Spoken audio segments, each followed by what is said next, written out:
3 పాఠాలు. ఆ! 3 పాఠాల్లో యెషయా గ్రంథం 42 మొదటి నుంచి 9 వచనాలు. రాసుకోండి. వినేవాళ్ళు ఏంటి వినండి. రెండవ పాఠం రోమిలకు రాసిన పత్రిక 3వ అధ్యాయము 19 నుంచి 22 వరకును. సువార్త పాఠంలో మత్తయి సువార్త 3వ అధ్యాయము 12వ వచనం. దేవునికి స్తోత్రం కలుగును గాక. హల్లెలూయా, హల్లెలూయా.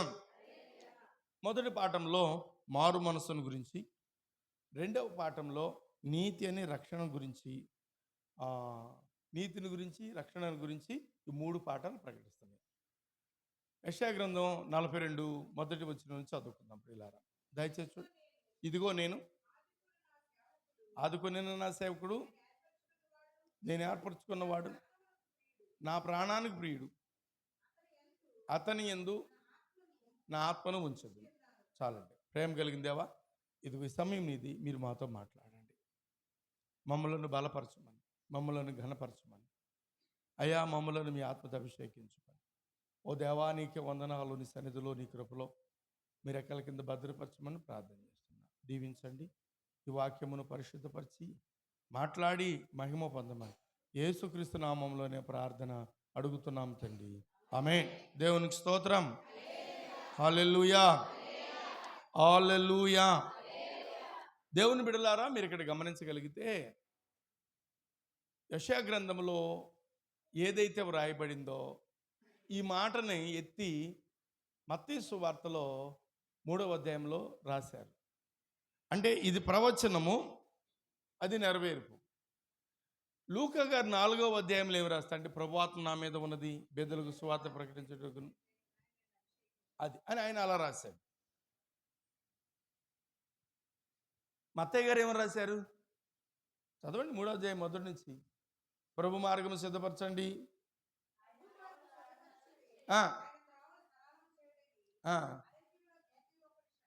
అరణ్యములో కేక వేసేవాడిని ఒక శబ్దం. అంటే ప్రవక్త గారు ఏదైతే చెప్పాడో ఆ ప్రవక్త గారు చెప్పినటువంటి మాటను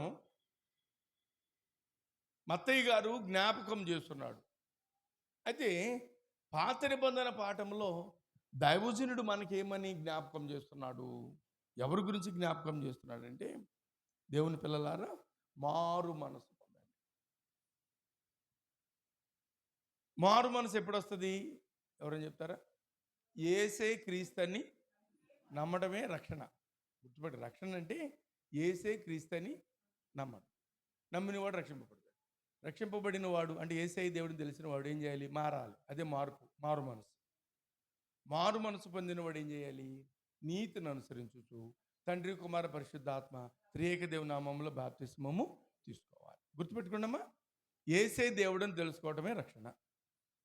రక్షింపబడిన వాడు వెంటనే మారాలి. అమ్మో దేవుడు కదా, మరి దేవుని నమ్ముకోవాలంటే నేను మారాలంటే పాత జీవితాన్ని వదిలేయాలి, పాత అలవాట్లు వదిలేయాలి, పాత జీవితంలో దేవునికి ఆటంకముగా ఉన్న వాటన్నిటిని వదిలేసి ఇప్పుడు నీతిని అనుసరించి బాప్తిస్మం తీసుకుని కడగబడి ఇంక జీవించినంత కాలం ఎలా ఉండాలని బైబిల్ మీతో మాట్లాడుతున్నారా అంటే, నవీన నూతన స్వభావం గలవారిగా మీరు ఉండాలని భక్తుడు 3 పాఠాల్లో మనకు జ్ఞాపకం చేస్తున్నాడు. రోమిలకు రాసిన పత్రిక మనం చదువుకుందాం ఒకసారి. చూడండి అమ్మా, 3వ అధ్యాయము. రోమిలకు రాసిన పత్రిక 3వ అధ్యాయంలో ఏమని రాయబడి ఉంది అది ఒకసారి మనము దయచేసి చూద్దాం. 19 నుంచి 22. ధర్మశాస్త్రము ఏమి చేయలేదు, మూయబడినట్టు సర్వలోకము దేవుని శిక్షకు పాత్రులగినట్లును,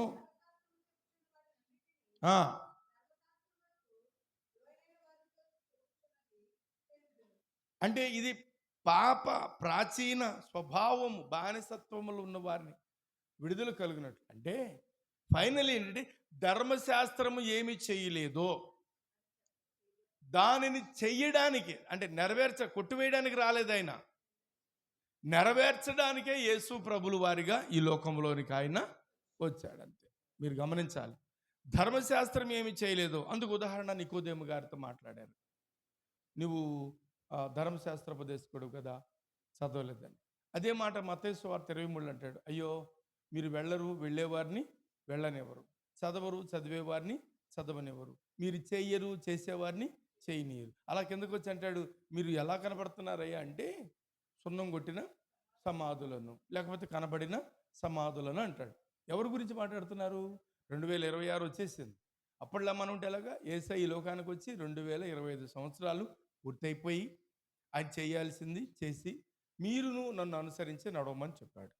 అంటే ఆయన చెప్పినట్లుగా ధర్మశాస్త్రం ఏం చెప్తుంది? టోటల్లీ ధర్మశాస్త్రం ఏం చెప్తుంది మనకు? నిన్ను వల్లే నీ పొరుగు వారిని ప్రేమించాలి. అంటే ఆ ప్రేమలో అన్నీ ఉన్నాయి. కొరింథీయులకు రాసిన మొదటి పత్రిక 13వ అధ్యాయం మనం చదివితే ప్రేమ ఉప్పొంగదు, ప్రేమ అమర్యాదగా నడవదు, ప్రేమ డంబము చూపదు, అన్నీ ప్రేమను గురించి రాసుకొచ్చాడు. మరి ఆ ప్రేమ నీలో ఉండాలి కదా, ఆ ప్రేమ మీరు ఇతరులకు పంచిపెట్టాలి కదా, ప్రేమ యందు మీరు కూడా నిలబడాలి కదా, ప్రేమ యందు వేరు పారి దేవునికి స్తోత్రం. కాబట్టి దైవజనుడు అంటున్నాడు, యేసయ్య అడిగాడు యోహాను గారి గురించి, అమ్మ అరణ్యంలోనికి మీరు ఎందుకు వెళ్ళారు? ఏం చూడటానికి వెళ్ళారు మీరు? కదులుచున్న రెల్లునా, లేకపోతే రకరకాలుగా ప్రశ్న వేస్తే నిజమే. మీరు ఎందుకు చర్చికి వెళ్ళారని ఎవరిని అడిగితే ఏం చెప్తారు? ఆరాధించటకును ప్రార్థించడానికి, అక్కడ ఉపదేశించిన వాక్యమును మన హృదయమైన పలక మీద వ్రాసుకుని వాటి ప్రకారము చేయాలి. కాబట్టి యెషయా గారు రాసిన ధర్మశాస్త్రంలో ఏదైతే ఉందో, ధర్మశాస్త్రము మనుషులను రక్షించలేదు. గుర్తుపెట్టుకోండి, ధర్మశాస్త్రం మనుషులు రక్షించిందా? లేదు. అలా ఉండిపోతే ఎలాగూ? అందుకని యేసయ్య ఎక్కడికి వచ్చాడు? ఉదాహరణగా బేత్పేగే గ్రామానికి రాగానే ఆ కట్టబడిన గాడిద పిల్లని చూపించి, అవి కట్టబడి ఉన్నాయి, ఎప్పటి నుంచో అక్కడే ఉన్నాయి, మోయలేని బరువులు, భారం, ఇప్పి తీసుకురండి చెప్పండి అంటే ఎవరైనా అడుగుతారు. అడిగినప్పుడు మీరేం చెప్పాలి? ఇవి యేసయ్య కావాలి. దేవునికి స్తోత్రం. అలాగనే దేవుని యొక్క చిత్తంలో ధర్మశాస్త్రము మనుషులను రక్షింపకపోగా రాసిన వ్రాతలుగానే ఉన్నాయి, కానీ ఆ వాక్యమే మన మధ్యకు వచ్చి ఆయన చేసి చూపించాడు. ప్రేమ, ధర్మశాస్త్రములు మరుగైనది ఏంటి? ప్రేమ. ఇప్పుడు యేసయ్య ఎలా వచ్చాడు లోకంలోనికి? ప్రేమగా వచ్చాడు, ప్రేమై వచ్చాడు, ప్రేమను పంచడానికి వచ్చాడు. ఆ ప్రేమే యేసుక్రీస్తు ప్రభుల వారు. ప్రభునందు ప్రియులారా, మనం చూద్దాం. ధర్మశాస్త్రము పాపాన్ని చూపిస్తుంది. రెండవది ఏంటంటే ఎవ్వరూ నీతిమంతులు కారంటది ధర్మశాస్త్రం. ధర్మశాస్త్రం ఏమంటుందమ్మా? ఎవ్వరును కారంటుంది. కానీ యేసయ్య ఏమంటున్నాడంటే, యేసుక్రీస్తునందు ఉన్నవాడికి ఏ శిక్షా విధి లేదంటే నువ్వు నీతిమంతులుగా తీర్చబడ్డావు అంతే. యేసు రక్తమును అంటే యేసయ్య దేవుడిని నమ్ముట వలన నువ్వు రక్షింపబడటమే కాదు, యేసుక్రీస్తునందు నువ్వు బాప్తిస్మం తీసుకోవటం వలన అంతరంగ పురుషుడు కడగబడుతున్నాడు, బాహ్య పురుషుడు కడగబడుతున్నాడు. అయితే బాహ్య శరీరాన్ని నువ్వు నీళ్లతో కడగవచ్చు. అందుకే ప్రభువుల వారు అంటాడు, ఆయన అగ్నిలోను నీటిలోను బాప్తిస్మం ఇచ్చేవాడు. అగ్ని శరీరానికి కాదు, ఆత్మ సంబంధమైన అంటే కనబడని ప్రాచీన పురుషుడు అగ్నితో కాల్చబడాలి, పరిశుద్ధాత్మ అభిషేకం పొందుకోవాలి. బాహ్య శరీరం నీళ్లతో కడగబడితే చాలు. చూసేవాళ్ళందరూ బాప్తిస్మం తీసుకున్నారు. నీ క్రియలు మారాలి కదా, నీ క్రియలు మారాలి కదమ్మా. ఇప్పుడు చర్చకొచ్చి కూర్చున్నంత మాత్రాన్ని విశ్వాసులు కాలేరు. చర్చకొచ్చి కూర్చుని వాక్యం వింటుంటే విన్నట్టుగా ఉన్నారని నేను అనుకుంటే నువ్వు క్రైస్తవుడు కాలేవు. నీ హృదయము వాక్యము చేత నింపబడాలి, వాక్యపు అగ్ని చేత పుటము వేయబడాలి, పరిశుద్ధపరచబడాలి. మీరు నీతిని అనుసరించే వారిగా ఉండాలి. మీరు మారు మనసు పొందారు అంటే మారు మనసుకు తగిన ఫలములను మీలో నీతో ఉన్నవారు చూడాలి. ఇది దేవుని యొక్క ఏర్పాటు, ప్రణాళిక. ప్రభు నిన్ను ఆహ్వానిస్తున్నాడు, కాదంటలేదు. కాబట్టి నువ్వు మారు మనసు పొందాలని యెషయా గారు చెబుతున్నారు. అలాగని రోమీయులకు రాసిన పత్రిక పౌలు గారు ఏం రాస్తారంటే, మీరు నీతిని అనుసరించి నీతిమంతులు అనబడాలి. చదవండి ఒకసారి రోమీయులకు రాసిన పత్రిక 18వ వచనం. ఏమి లేదమ్మా? దేవుని భయం లేదు. ప్రతి నోరు మూయబడాలి. అమ్మా అన్నిటినీ లోనైన వారితో దేవునికి స్తోత్రం. అంటే దేవుని భయం లేదంటే వారి నీతిని అనుసరించట్లేదని. మీరు ఆఖరి వరకు 18వ వచనం ఆ అధ్యాయం అంతా చదివితే నీతి అనేది మనుషులు మర్చిపోయారు. నీతిమంతుడు 7 మార్లు పడిన తిరిగి కాబట్టి పౌలు గారు సంఘానికి ఏం ప్రకటిస్తున్నాడు? నీతిని ప్రకటిస్తున్నాడు. మీరు నీతిమంతులుగా మారాలి. కేవలం బైబిల్ చదివేసి అమ్మో అంటే చూడండి, బైబిల్ చదువుతుంటే ఒక నవలో ఒక టెక్స్ట్ బుక్ లాగా చదవకూడదు. దాన్ని ఎలా చదవాలి? ప్రభు నాతో మాట్లాడి నన్ను సరిచేయాలి, నన్ను గద్దించాలి, నాకు బుద్ధి చెప్పాలి, నాకు జ్ఞాన వివేకమును ఇవ్వాలి అని మీరు మనసులో పెట్టుకుని ప్రార్థన చేయండి. అంతే. దేవుడు వెంటనే మీకు అద్భుత కార్యాలను చేసేవాడిగా ఉన్నాడు. దేవునికి స్తోత్రం కలుగును గాక. ప్రభునందు ప్రియమైన దేవుని బిడ్డలారా, మరి దేవుని యొక్క అంటే బాహ్య ఆచారాలను కాకుండా హృదయంలో మార్పు కొరకు. బాహ్య ఆచారాలు అంటే ఏంటండి? యేసయ్య చెప్పాడు మార్కు సువార్తలో, మీరు సంత నిండు ఏదైనా బజార్ నుంచి రాగానే ఏం చేస్తారు? కాళ్ళు కడుక్కుని నీళ్ళు కడుక్కుని. ఇవి బాహ్య ఆచారాలు. నెత్తి నీళ్ళు చల్లుకుంటావు, కాళ్ళు కడుక్కుంటావు, సరేనయ్యా. నీకు హృదయానికి అడిగేది ఎప్పుడు అంటున్నాడు యేసయ్య. యేసయ్య ఏం కోరుకుంటున్నాడు? హృదయ శుద్ధిని కోరు. హృదయ శుద్ధి గలవారు ధనిలు. వారు దేవుని చూడాలి. దేవుని చూడాలి కదా. దేవుని చూడడానికి దేవుడు మిమ్మల్ని పిలుస్తున్నాడు. రండి నాతో కూడా తండ్రి మీకు సిద్ధపరిచిన రాజ్యమును స్వతంత్రించుకోవాలంటాడు.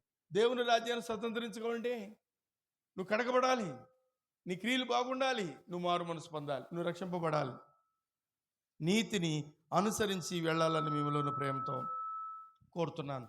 ఒక చిన్న మాట, లూకా సువార్త 19వ అధ్యాయము 10వ వచనంలో ప్రభులు వారు ఒక మాట చెప్పాడు. ఎందుకు వచ్చాడు ఆయన? క్లియర్గా చెప్పాడు.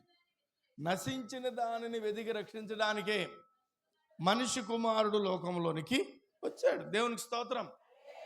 నశించిన దానిని అంటే ఏది నశించింది?